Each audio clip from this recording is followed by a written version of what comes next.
Karthigai Deepam serial March 30 இன்றைக்கான எபிசோடில் என்ன நடக்கலாம் அப்படிங்கிறத ரிவ்யூவாக பார்க்கலாங்க.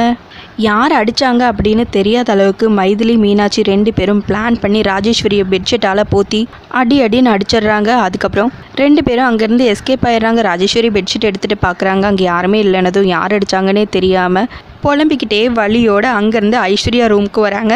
ராஜேஸ்வரியை பார்த்தாலே செம்ம காமெடியாக இருக்க. உடனே ஐஸ்வர்யாவும், அம்மா நீங்களா, என்னமாச்சு உங்களுக்கு, ஏமா இப்படி இருக்கீங்க, எங்காவது விழுந்துட்டீங்களா, என்ன ஆச்சுமா அப்படின்னு கேட்கவும், ஐஸ்வர்யா யாருன்னே தெரியலடி, என்னை பெட்ஷீட்டால் முகம் தெரியாத அளவுக்கு போற்றி அடிச்சிட்டாங்கடி, என்னால் வலி தாங்க முடியலடி, கண்டிப்பாக இது அந்த தீபாவும் அவங்க அண்ணியும் பண்ண வேலையாக தான் இருக்கும் அப்படின்னு சொல்லவும், அம்மா அவங்களுக்கு அந்த அளவுக்கெல்லாம் அறிவு கிடையாது, அது மட்டும் இல்லாமல் தீபா இந்த அளவுக்கு கிரிமினலாலாம் யோசிக்கவே மாட்டா, நம்ம தான் அந்த மாதிரி கிரிமினலாலாம் யோசிப்போம், கண்டிப்பாக அவங்க இதை பண்ணியிருக்க வாய்ப்பே கிடையாது அப்படின்னு ஐஸ்வர்யா சொல்லிட்டுருக்க. ஐஷு என்னால் வலி தாங்க முடியலடி, நான் இதை யாருன்னு கண்டுபிடிக்காமல் விட மாட்டேன் அப்படின்னு சொல்லிட்டுருக்க. அம்மா நமக்கு ஏகப்பட்ட வேலை இருக்குது, இப்போ இது ஒரு பிரச்சனையா, பேசாமல் படுங்கம்மா அப்படின்னு ஐஸ்வர்யா சொல்லவும், ஏய் அடி வாங்கினது நாண்டி, வலி எனக்கு தான் தெரியும், நான் இதை சும்மா விட போகிறதில்ல அப்படின்னு சொல்லிட்டு ராஜேஸ்வரி பெட்டில் படுத்துடுறாங்க. ஐஸ்வர்யாவும் அங்கேருந்து கிளம்பி போயிடுறாங்க. மீனாட்சி மைதிலி 2 பேரும் ஒன்றும் தெரியாத மாதிரி அப்படியே உட்காந்துட்ருக்காங்க. அப்போ கரெக்டாக ஜானகி வராங்க. என்னாச்சு 2 பேரும் ஏன் ஒரு மாதிரியாக உட்காந்துட்ருக்கீங்க அப்படின்னு கேட்கவும், ஆல்ரெடி ஜானகி வர்றதை மைதிலி நோட் பண்ணி மீனாட்சிக்கிட்ட, நீங்கள் ரொம்ப நாளாக மட்டன் பிரியாணி செய்வீங்களாமே, நாளைக்கு எனக்கு செஞ்சு தரீங்களா அப்படின்னு சொல்லி கேட்டுட்ருக்க. மீனாட்சியும் சரிங்கிறாங்க. இதையெல்லாம் பார்த்துட்டு தான் ஜானகியும் வராங்க. என்னாச்சு, நீங்கள் 2 பேரும் நார்மலாகவே இல்லையே அப்படின்னு சொல்லவும், இல்லை நாங்கள் நார்மலாக தான் இருக்கோம் அப்படின்னு மைதிலி சொல்ல, எதுக்காக மறைக்கிறீங்க, நாங்கள் 2 பேரும் அந்த ராஜேஸ்வரியை போட்டு அடின்னு அடிச்சிட்டோம் அப்படின்னு மீனாட்சி சொல்ல, தேவையில்லாத வம்பெல்லாம் நமக்கு எதுக்குமா, அவங்கள அடிக்க போய் வேறு ஏதாவது பிரச்சனை வந்துட்டா என்ன பண்ணுறது அப்படின்னு ஜானகி சொல்ல, நாங்கள் தான் அடித்தோங்கிறது கண்டிப்பாக அவங்களுக்கு தெரியாது, நம்ம சும்மா இருக்கிறதுனால தானே அவங்க இஷ்டத்துக்கு அவங்க பண்ணிகிட்ருக்காங்க பேசிகிட்ருக்காங்க, இனிமேலெல்லாம் சும்மா இருக்க முடியாது அப்படின்னு மீனாட்சி சொல்ல, ஜானகி அப்படியே சைலண்ட் ஆயிடுறாங்க. மைதிலி இந்த சந்தோஷத்தை கொண்டாடுறதுக்காக மீனாட்சிக்கு ஸ்வீட் கொண்டு போய் கொடுக்குறாங்க. அதை பார்த்ததும் மீனாட்சி, எனக்கு இன்னும் கோவம் குறையவே இல்லை, அந்த ஆனந்திரியா 2 பேத்தையும் போட்டு இதே மாதிரி அடிக்கணும்னு எனக்கு அவ்வளோ ஆசையாக இருக்குது, அப்போ தான் என்னோடய வெறியெல்லாம் அடங்கும் அப்படின்னு மீனாட்சி சொல்லவும், மீனாட்சி எதுக்கு இப்போ அவசரப்படுறீங்க, இப்போதைக்கு ராஜேஸ்வரியை அடித்த சந்தோஷத்தை நம்ம கொண்டாடுவோம், அதுக்காக தானே ஸ்வீட் எடுத்துகிட்டு வந்திருக்கேன் அப்படின்னு மைதிலி சொல்ல, இல்லை அவங்களையும் இதே மாதிரி அடிச்சே தீரணும் அப்படின்னு ரொம்ப வேகமாக மீனாட்சி அங்கேருந்து போக பின்னாடியே மைதிலியும் ஓடுறாங்க.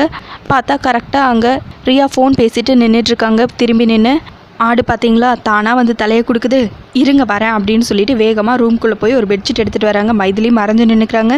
ராஜேஸ்வரியை எப்படி போர்வையால் போற்றி அடித்தாங்களோ அதே மாதிரி ரியாவோட முகத்தையும் அந்த போர்வையால் மூடி மீனாட்சி அடிக்க ஆரம்பிச்சிடுறாங்க. ஹெல்ப்புக்கு மைதிலியும் கூப்பிட, மைதிலி ஒரு உருட்டுக்கட்டையை எடுத்துகிட்டு வந்து ரியாவை போடுன்னு போடுறாங்க. மீனாட்சி அந்த ரியாவை அடிக்க உதைக்க மைதிலி ஒரு பக்கம் அடிச்சிட்ருக்க. கரெக்டாக தீபா வந்து பார்த்துடுறாங்க. கட்டையை வாங்கி வீசிட்டு 2 பேத்தையும் கையை பிடிச்சி இழுத்து கூட்டிகிட்டு ஓடிடுறாங்க. யார் என்னை இப்படி அடித்தது, என்ன எதுக்காக இப்படி அடித்தாங்க அப்படின்னு புலம்பிக்கிட்டே ரியாவும் மெதுவாக அப்படியே எந்திரிக்க ட்ரை பண்ணுறாங்க. எந்திரிக்க முடியலனாலும் கடைசியாக எப்படியோ எந்திரிச்சு ரூமுக்கு போயிடுறாங்க. அங்கே பார்த்தா ஆனந்த் ஃபோனை ஏதோ நோண்டிட்டுருக்காங்க. என்னாச்சு ரியா, முகமெல்லாம் ஒரு மாதிரியாக இருக்குது அப்படின்னு கேட்கவும், ஒன்றும் இல்லை, பூச்சி ஏதோ கடிச்சிருச்சு போல இருக்குது, நான் போய் வாஷ் பண்ணிட்டு வரேன் அப்படின்னு சொல்லிட்டு மெதுவாக அப்படியே போகிறாங்க. ஆனந்த் லைட்டாக அப்படியே இவங்களை பார்த்து ஏதோ யோசிச்சுட்ருக்காங்க. ஏன்க்கா 2 பேரும் இப்படியெல்லாம் பண்ணிகிட்ருக்கீங்க, இப்போதைக்கு எதுவுமே பண்ண வேண்டாம், அத்தை இல்லாத நேரத்தில் இதெல்லாம் பெரிய பிரச்சனையில் கொண்டு போய் விட்டுரும், நீங்கள் இப்போதைக்கு என்ன பண்ணாலும் ஏன் வீட்டுக்காரர் தலையில் தான் வந்து விடியும், நான் தான் அப்போவே சொன்னல, அப்புறம் ஏன் இப்படியெல்லாம் பண்ணிகிட்ருக்கீங்க அப்படின்னு தீபா 2 பேர்த்தையும் கேட்க, இங்கே பாரு தீபா, இந்த மாதிரி ஒரு சூழ்நிலை உருவானதுக்கு காரணமே அந்த ஆனந்த் ரியாவும் தான், அவங்களையெல்லாம் இதோட விடக்கூடாது, அத்தைக்கு மட்டும் ஏதாச்சும் ஒன்று ஆகட்டும், நான் முன்னாடி உங்ககிட்ட ஏற்கனவே சொன்னல அந்த மாதிரி தான் நடக்கும், அதே மாதிரி பண்ணிவிட்டு நான் ஜெயிலுக்கு போக கூட தயங்க மாட்டேன் அப்படின்னு சொல்லிட்டு மீனாட்சி ரூமுக்கு போயிடுறாங்க. என்ன நீ இவங்க இப்படி சொல்லிட்டு இருக்காங்க அப்படின்னு தீபா கேட்கவும், அவங்க சொல்கிறதுல எந்த தப்பும் இல்லை, அவங்களோட கோவத்தில் ஒரு நியாயம் இருக்க தானே செய்யுது அப்படின்னு சொல்லிட்டு மைதிலியும் அங்கேருந்து போயிடுறாங்க. இன்னொரு பக்கம் பார்த்தா அபிராமி அம்மா கோவிலில் வாசலெல்லாம் கூட்டி தண்ணி தெளித்து கோலம் போட்டு சாமி கும்பிட்டுட்டு நின்றுட்டுருக்காங்க. அங்கே ஐயர் வந்ததும் இதையெல்லாம் பார்த்து ரொம்பவே சந்தோஷப்பட்டு, அம்மா நீங்கள் ஒத்தாலாம் இத்தனை வேலை பார்த்துருக்கீங்களே, ரொம்ப சந்தோஷமாக இருக்குமா, உங்கள் மனசில் ஏதோ ஒரு கவலை இருக்குன்னு தெரியுது, அது என்னன்னு என்கிட்ட சொல்லுங்கம்மா அப்படின்னு கேட்கவும், வேணா சாமி அப்படின்னு சொல்ல, சரி உங்கள் பிரச்சனை என்னவா இருந்தாலும் இந்த அம்மன் எல்லாத்தையும் சரி பண்ணிடுவாங்க அப்படின்னு சொல்லிட்டு உள்ளே போயிடுறாங்க. என் பசங்க 3 பேரும் நல்லா இருக்கணும், என் மருமக மீனாட்சி வாழ்க்கை நல்லா இருக்கணும், என் குடும்பம் எக்காரணத்தை கொண்டும் உடஞ்சிடக்கூடாது அப்படின்னு சாமிக்கிட்ட வேண்டிக்கிறாங்க அபிராமி. இன்னொரு பக்கம் ரியா ஐஸ்வர்யா 2 பேரும் சேர்ந்து பிளான் பண்ணி ஆளை செட் பண்ணி அபிராமியை எப்படியாவது கொலை பண்ணி சொத்தையெல்லாம் அவங்க 2 பேரும் வச்சுக்கலாம் அப்படின்னு பிளான் பண்ணுறாங்க. அதுக்கு ஏற்றபடியே ஆளை செட் பண்ணி வரவும் வச்சிடுறாங்க. இங்கே பாருங்கள், எங்கள் அத்தை காஞ்சிபுரம் பக்கத்தில் இருக்கிற ஒரு கோவிலில் இருக்காங்க அப்படின்னு சொல்லி அட்ரஸை சொல்லிவிட்டு அவங்கள கடத்தி கூட்டிகிட்டு போய் உங்கள் இடத்துல வச்சுக்கோங்க. நான் எப்போ சொல்கிறனோ அப்போ அந்த மலை மேலே நின்று எங்கள் அத்தையை தள்ளி விட்டுருங்க. அதே டைமில் அவங்க சாரியில் நான் கொடுக்குற லெட்டரையும் சொருகி வச்சுருங்க. அது கொலையாகவே தெரியக்கூடாது, தற்கொலையாக தான் தெரியணும். அதே மாதிரி நீங்களாம் எனக்கு ஃபோன் பண்ணக்கூடாது, நானே பண்ணுவேன். அப்படி ஏதாவது அவசரம்னா வேற ஒரு நம்பருக்கு தான் எனக்கு கால் பண்ணணும் நீங்கள். ஏன்னா அந்த கார்த்தி எல்லா நம்பரையும் ட்ரேஸ் பண்ணி பார்ப்பான். அப்படி தான் அந்த ரிப்போர்ட்டர் விஷயத்துலேயும் நடந்துச்சு. கொஞ்சம் கூட டவுட் வராத அளவுக்கு எல்லாத்தையும் பண்ணி முடிச்சிருங்க அப்படின்னு ஐஸ்வர்யா அவங்க பிளானையெல்லாம் அந்த ரவுடிக்கிட்ட சொல்ல அவங்களும் சரின்னு சொல்லிடுறாங்க. அவங்க அங்கேருந்து கிளம்புனதுமே ரியா ஐஸ்வர்யா 2 பேரும் பேசிகிட்டு இருக்காங்க.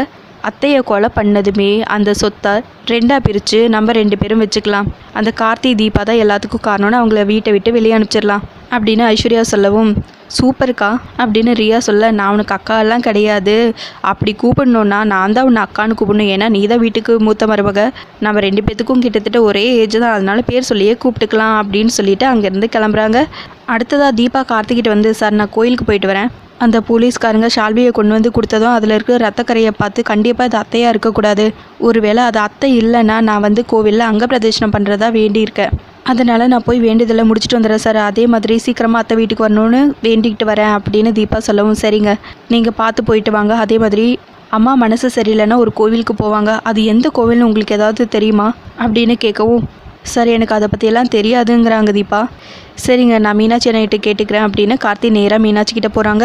மீனாட்சிக்கிட்ட கேட்கவும் மீனாட்சியும், ஆமாம் அத்தை ஏதோ ஒரு கோவில் போவாங்க, ஆனால் எந்த கோவில்னு எனக்கு தெரியலையே கார்த்தி, சரியாக ஞாபகம் வர மாட்டேங்குது, எனக்கு ஞாபகம் வந்தது கண்டிப்பாக உங்களுக்கு கால் பண்ணி சொல்கிறேன் அப்படின்னு மீனாட்சி சொல்ல கார்த்தியும் சரிங்கிறாங்க. அதுக்கப்புறம் மீனாட்சி, மைதிலி, தீபா 3 பேரும் சேர்ந்து கோவிலுக்கு போகிறாங்க. இன்னொரு பக்கம் கார்த்தி கண்டிப்பாக அபிராமி மனசு சரியில்லைன்னா ஒரு கோவில் போவாங்க, அது இந்த கோவில் தான் அப்படிங்கிறது மட்டும் ஞாபகம் வராமல் இருக்க கார்த்தி பயங்கரமாக அதை பற்றியே யோசிச்சுட்டு போயிட்டுருக்காங்க. அது எந்த கோவிலாக இருக்கும், எந்த ஊராக இருக்கும் அப்படின்னு சொல்லிட்டு இவங்க 3 பேரும் கோவிலுக்கு வந்துடுறாங்க. அங்கே மீனாட்சி தீபா 2 பேரும் சேர்ந்து ஒரே மாதிரி வேண்டிக்கிறாங்க. அத்தை நல்லபடியாக வீட்டுக்கு வந்துடணும், அவங்க தான் இந்த குடும்பத்தோட ஆணிவேர் அப்படிங்கிற மாதிரி வேண்டிக்கிறாங்க. இன்னொரு பக்கம் மைதிலி, அபிராமி அம்மா ரொம்பவே நல்லவங்க, அவங்க எந்த பிரச்சனையும் இல்லாமல் நல்லபடியாக வீட்டுக்கு வந்துடணும் அப்படின்னு வேண்டிக்கிறாங்க. தீபாவுக்கு மஞ்சள் தண்ணியெல்லாம் ஊற்றி அங்கே பிரதேசனம் பண்ணுறதுக்காக கூட்டிகிட்டு போகிறாங்க. தீபா சாமியை கும்பிட்டுட்டு அவங்க வேண்டுதெல்லாம் ஸ்டார்ட் பண்ணுறாங்க. அதோட எபிசோட முடிச்சிருக்காங்க. உங்களுக்கு இந்த வீடியோ பிடிச்சிருந்தா லைக் அண்ட் சப்ஸ்கிரைப் பண்ணி நம்ம சேனல் சப்போர்ட் பண்ணுங்கள். தேங்க்யூ.